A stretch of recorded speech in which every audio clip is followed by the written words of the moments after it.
Well, greetings, everyone. My name is Eric Wall, and I'm the Chief Investment Officer of Scandinavian Cryptocurrency Fund. You might have heard that there's just a few Scandinavian publicly listed companies that are trading on the Nasdaq right now, and one of those companies are Arcane Crypto. And Arcane Crypto is a large company, and it runs multiple parallel verticals and different business lines. I'm in charge of the cryptocurrency fund, so we invest in public blockchain assets like Bitcoin and Ethereum, and we devise various strategies when we trade those assets. But today I'm going to talk about the cryptocurrency markets, what has been going on recently, what the trends have been, and most particularly, I'm going to try to explain what exactly has happened to the price of Bitcoin and what is the cause behind the massive rally that we've had. And I'll also talk a little bit about Ethereum, which is the second largest cryptocurrency, and try to explain what is going on inside of that network. So here you see on my screen here, this is a chart that shows the Bitcoin price for the last couple of years. It starts in May 2016, and it ends in November last year. So most people who are familiar with Bitcoin remember that there was this huge rally. The price skyrocketed, and tons of people from outside the cryptocurrency industry, perhaps your aunt, your relatives, your friends, everyone was talking about jumping on the Bitcoin train. But the price of Bitcoin subsequently collapsed rather drastically, down from $20,000 down to a low of around $3,300. And after that, a lot of people stopped paying attention to Bitcoin. But the fundamentals, the idea behind Bitcoin, the concept is still going strong. And this year, the previous year of 2020 has been one of the, price-wise, it's not the strongest year that we've ever had, but I would say in terms of mainstream adoption and getting accepted in the public view, 2020 has been the most significant year for Bitcoin of all time. And if you look at the chart here, let's see if I can use my arrow and show you something. No, I cannot. But if you see at the you see here that we had a very sharp dip in the year 2020, and I think that perhaps a lot of people heard about this dip in cryptocurrency prices. It was, of course, it happened during the same time that the stock markets collapsed. So when the Wuhan pandemic turned from when the Wuhan epidemic turned from an epidemic into a pandemic, when the COVID virus went worldwide, stock prices and other assets collapsed. And Bitcoin, which was, some people had expectations of Bitcoin at this point. Some people believed that because Bitcoin has this narrative, it has this idea in the mainstream press that it's supposed to be a digital form of gold. And assets like gold that are not connected to specific countries, that are not connected to specific economies, they generally tend to do quite well when there's a lot of turbulence in the world. So the hope for Bitcoin was that as the stock markets collapsed, Bitcoin would go skyrocketing upwards. However, this didn't happen, and the reason why it didn't happen is that Bitcoin is still today a pretty immature asset. It's more volatile than most stocks and much more volatile than most bonds. So it's a very volatile asset, and it's something that most people use for speculation still. That means that in a crisis, Bitcoin, like other so-called risk-on assets, are one of the first assets to get sold off, so that people can cover their positions and make sure that they have liquidity in their portfolios. Another thing about Bitcoin is that it's publicly accessible. It's the Bitcoin markets are always online. This is a big difference from the stock market, where the stock markets is usually closed in the evenings and during the weekends. But Bitcoin is always running. You can always sell your Bitcoin on an exchange somewhere in the world. Most Bitcoin exchanges are actually online 24/7. So that meant that when people's assets were collapsing, Bitcoin was one of the most easily accessible assets to liquidate, which means it was one of the easiest assets to sell. And also another quirk about the Bitcoin markets is that a lot of Bitcoin traders use leverage. Even average people, like anybody that you see on the street, can get a Bitcoin trading account and trade with 125 times leverage, which means that their position, their exposure is amplified by 125 times. That means that when the price is going up, you can make a lot of money. But if the price is going down, then you lose money 125 times faster. And when you lose money, how these programs work and how these markets work is that in order to cover your position, the exchange automatically liquidates your position. So it means that when the price goes down below a specific threshold, then it automatically triggers a sell order on the exchange.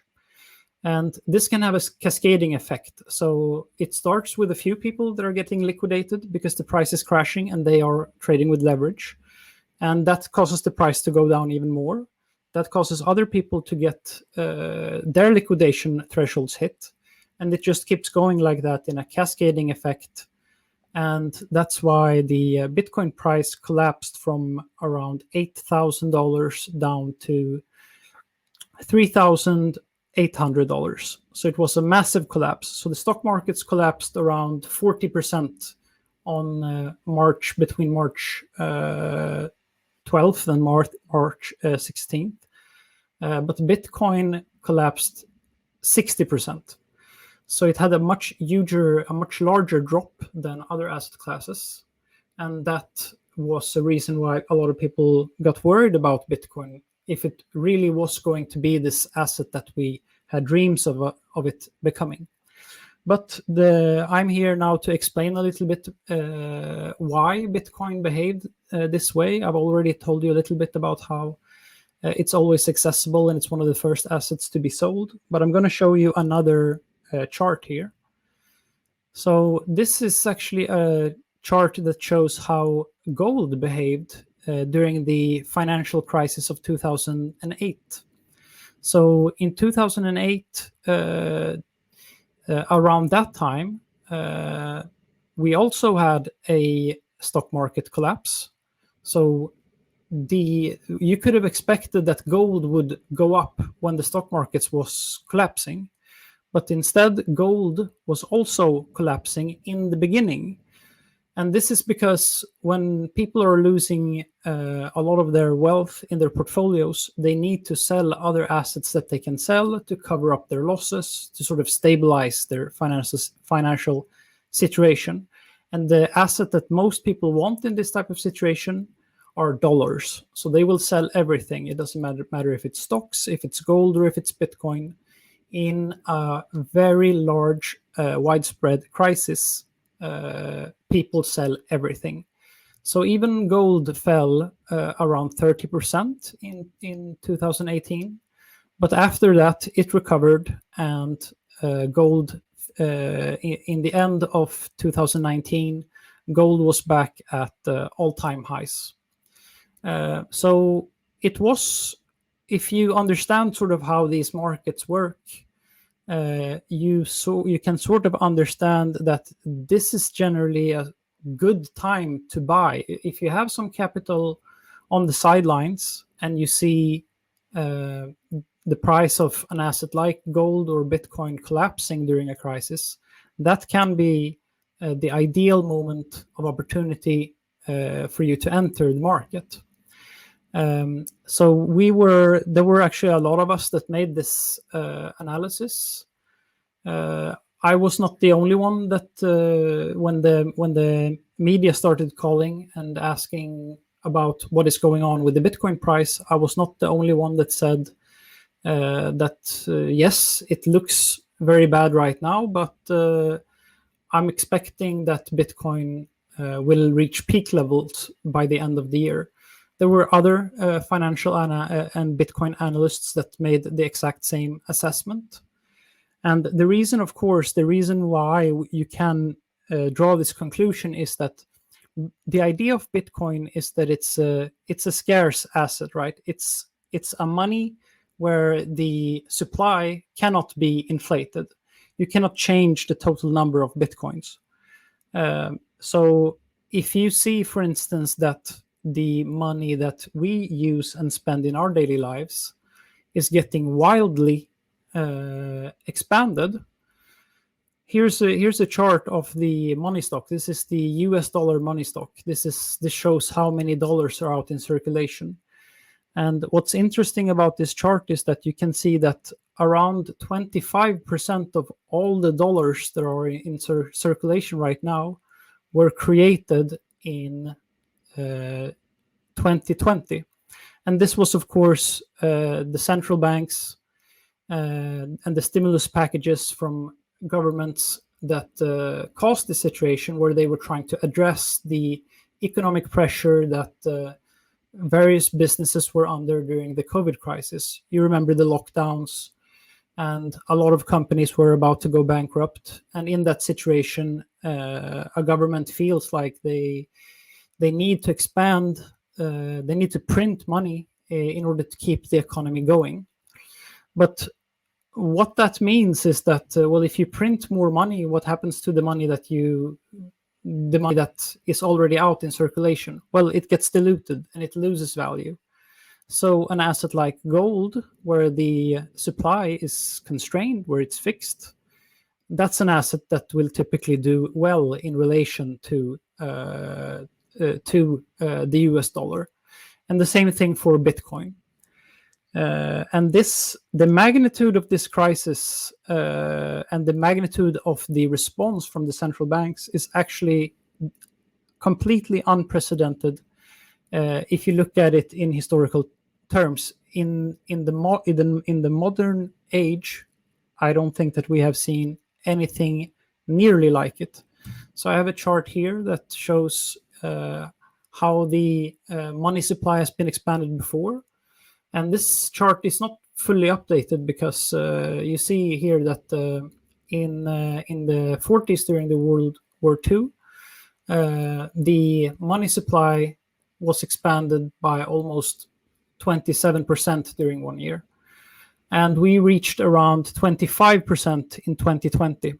So basically, we've had the most aggressive reaction from central banks that we've had since World War II. So it's been an extreme economic situation. So this is generally, I mean, this is something that's very positive for Bitcoin. However, Bitcoin was in this situation now where it had lost a lot of value because of the sell pressure that was impacting all the markets. But things turned around. And you see these lines that I have these lines that I have drawn here on this chart. Usually people call these resistance lines. So these are the price points that the Bitcoin price has struggled to exceed before. And generally what happens when a price exceeds a resistance level you go into something called price discovery. So in price discovery, most traders don't know what the price of the asset should be. They don't know if it's supposed to go up or if it's supposed to go down, and if it's going up, they don't know how much it's going to go up. So in that type of phase, which we had in November of last year, the price went up very, very rapidly, and it crossed its previous resistance. So a lot of people expected that if that happened, that we crossed the previous resistance, we would shoot straight up to the next resistance level.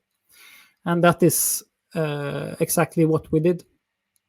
And even more interestingly is what happens if we cross the second resistance line here. The second resistance line, that's the highest price that Bitcoin has ever in its entire history traded at.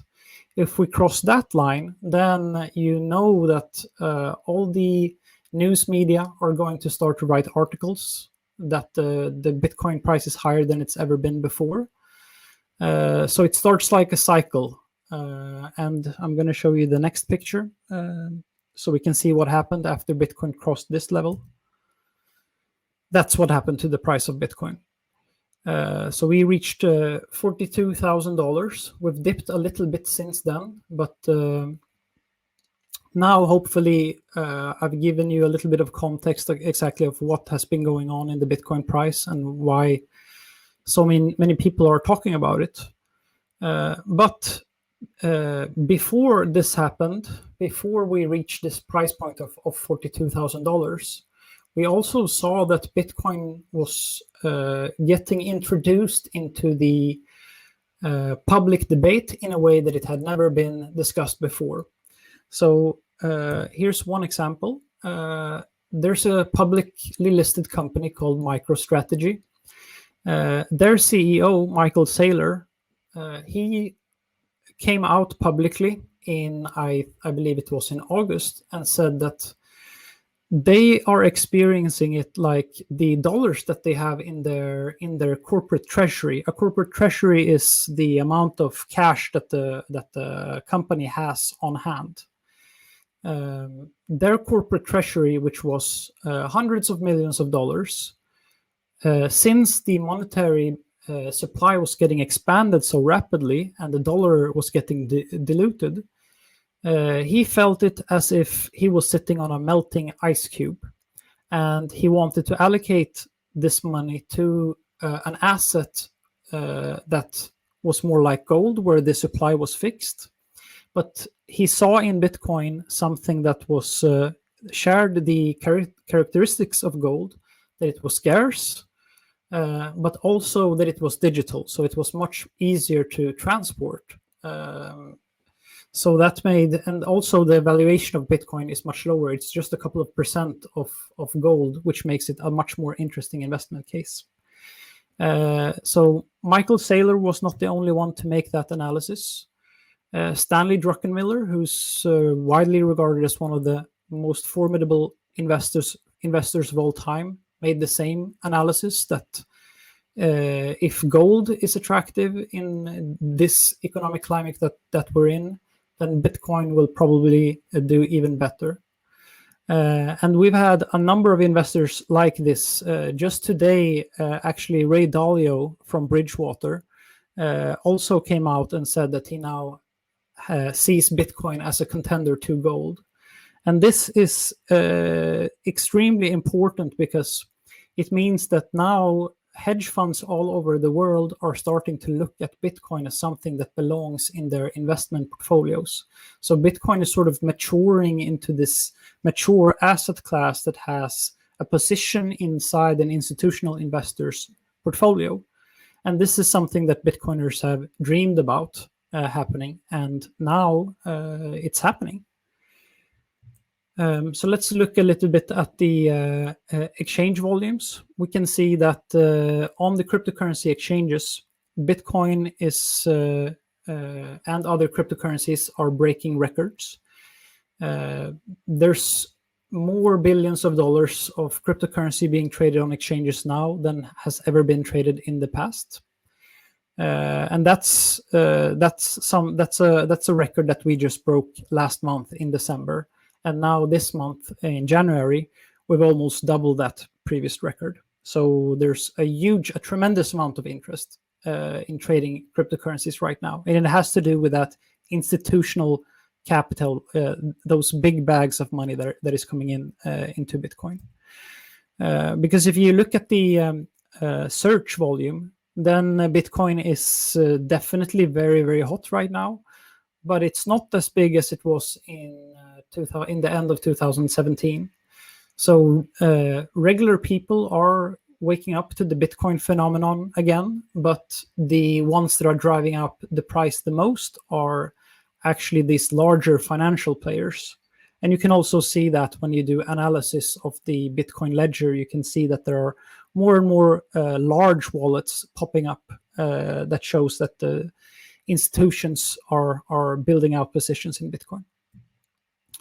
And this is just a long list of hundreds of different types of announcements from hedge funds and companies that have came out and been expressing very, very bullish sentiments on Bitcoin. This is an example just from today. Elon Musk just put, if you look at this is his Twitter profile, and you can see now that he has Bitcoin as the only thing that you see in his profile. Same thing with Jack Dorsey. Jack Dorsey is the CEO of Twitter. He also has this. The only thing that he writes in his bio is also just the word Bitcoin. And when he censored Donald Trump, actually banned Donald Trump from Twitter a few weeks ago, he wrote a thread on Twitter about why he had to ban Donald Trump and how he saw it as a failure on his end. But in that same thread, which I believe this thread was one of the most socio-political important threads of our times, because it had to do with censorship on the internet and how we need to view these platforms that are becoming so big and important in our lives. In that conversation, he actually brought up Bitcoin. So half of the thread was about banning Donald Trump, and the other half was about why Bitcoin is so important. The second largest cryptocurrency asset has also had a tremendous year, and the name of that asset is Ethereum. This asset is actually, if you look at the search results, then Ethereum is actually the most popular it's ever been, and its price is also the highest that it's ever been right now. And this has to do with a trend called decentralized finance. So in this chart, this is one of the most popular charts that have been shared this year. It shows something going from almost zero to over 25 billion. And what that number represents, it's the total quantity of assets that are involved in what's called decentralized finance. An easy way to understand what decentralized finance is, it's like self-driving banks. So we have financial algorithms that you can do in this Ethereum network right now that don't have any owner. They are just algorithms that operate completely autonomously, but they can resemble and replicate many of the features that we typically get from the traditional financial landscape, so the fintech world. We are now doing this using algorithms, autonomous algorithms in Ethereum. One example is that it's very common that cryptocurrencies trade on these centralized exchanges. It's a website where you log in. It's a specific company where you take your assets and you trade. That's where most of the cryptocurrency volume, or all the cryptocurrency volume, has been traded at in the past. But now we have systems where I can swap an asset from me to you without there being any middleman between us. So if I have dollars and you have Ether, the native cryptocurrency of Ethereum, we can swap those assets between us without there being a company, institution, or middleman between that trade. So now, from almost being at completely negligible volumes, decentralized exchanges are actually starting to carve out a large portion of the total market share. So in September this year, decentralized exchanges came up to 20% of the total trading volume in cryptocurrencies. So we are now seeing that in all layers of different financial operations, we are seeing decentralized alternatives coming to life. It's a very big subject, and I have a list here of the largest decentralized protocols that are running on Ethereum today. The first one here on that list is something called Maker. That is essentially it's an asset that is pegged to a dollar. So it's like a synthetic dollar, but there are no real dollars backing up that